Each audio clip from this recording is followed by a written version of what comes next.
Hey everyone, I'm Garth, the Animation Tutor. So I help students across the globe get accepted to a variety of different animation schools. So Sheridan College, Seneca College, SVA, CalArts, Ringling, RISD, the Animation Workshop, and even Gobelins in France. So I really help students create a portfolio for all of the different kinds of animation programs out there. And I'm making this video specifically to talk to the parents out there that are keen to support their kid, but they don't necessarily know how to do that most effectively. So here are my top 5 things to kind of allow you to understand how to support your kid while they're trying to get accepted into animation. All right, number 1.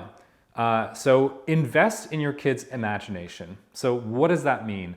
By that I mean, encourage them to pursue and look at inspiring material. So this might be actual movies sometimes, watching animated movies, pretty easy, right?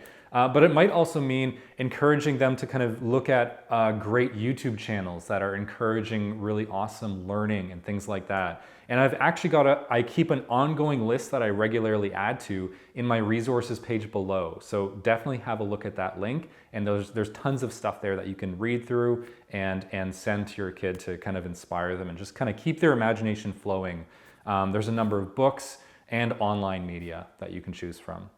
So in order to really support their passion, you want to encourage them to sketch and be storytellers and to sort of think through all the different creative endeavors that they might be involved in right now that are sort of either immediately applicable or similar to animation.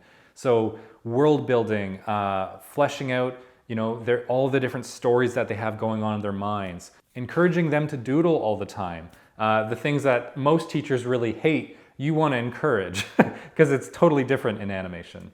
So those are some of the things that you can do to encourage your child's passion.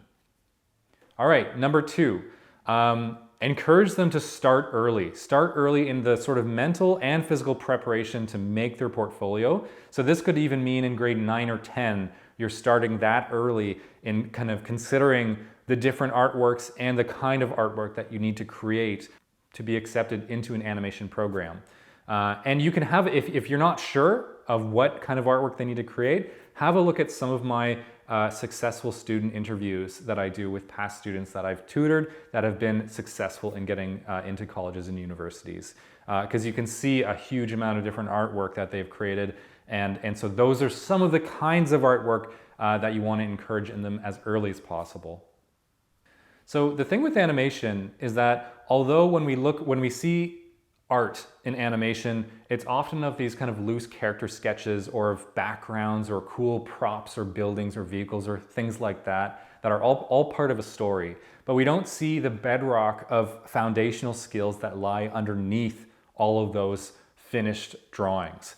So there's a lot of things that you can start with even early on, like life drawing, really understanding perspective more deeply, drawing into rooms, drawing buildings, drawing cars, just anything that you can observe from your reality is very helpful. And even the imaginative side of that is kind of drawing and trying to depict your own stories. So drawing characters, interacting in different environments, doing different things, doing little missions, things like that. All that stuff is wonderful and very applicable for animation. And each of them rely on so many important foundational skills.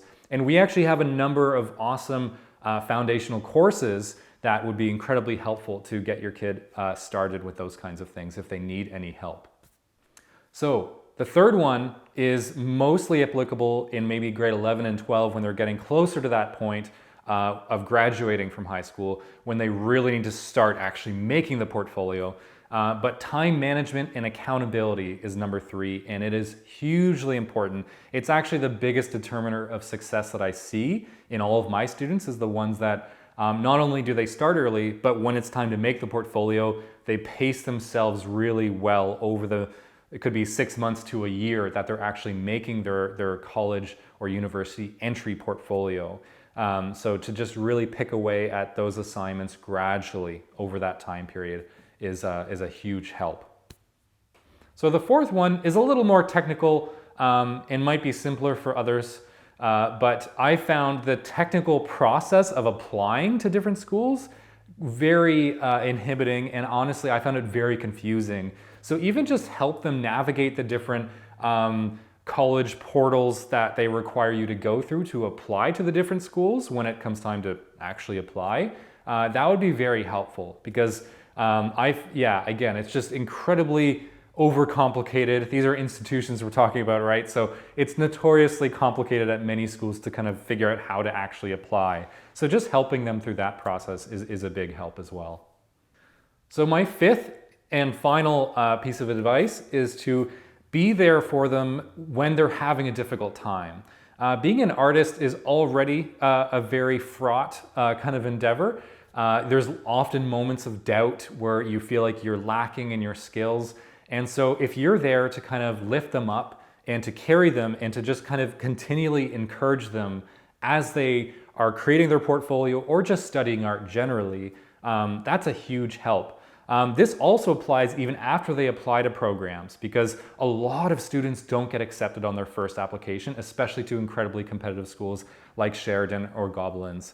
The acceptance rate is so small. I tutor many students, and each year I get in around 10% of the overall student body at Sheridan College. So that's usually 14 of the 140 students that are accepted I've helped to tutor in some capacity. And so that is of thousands of students that apply to these programs. So really, the acceptance rate is so small and it's so hyper competitive. As everyone knows of the animation industry, it's quite competitive.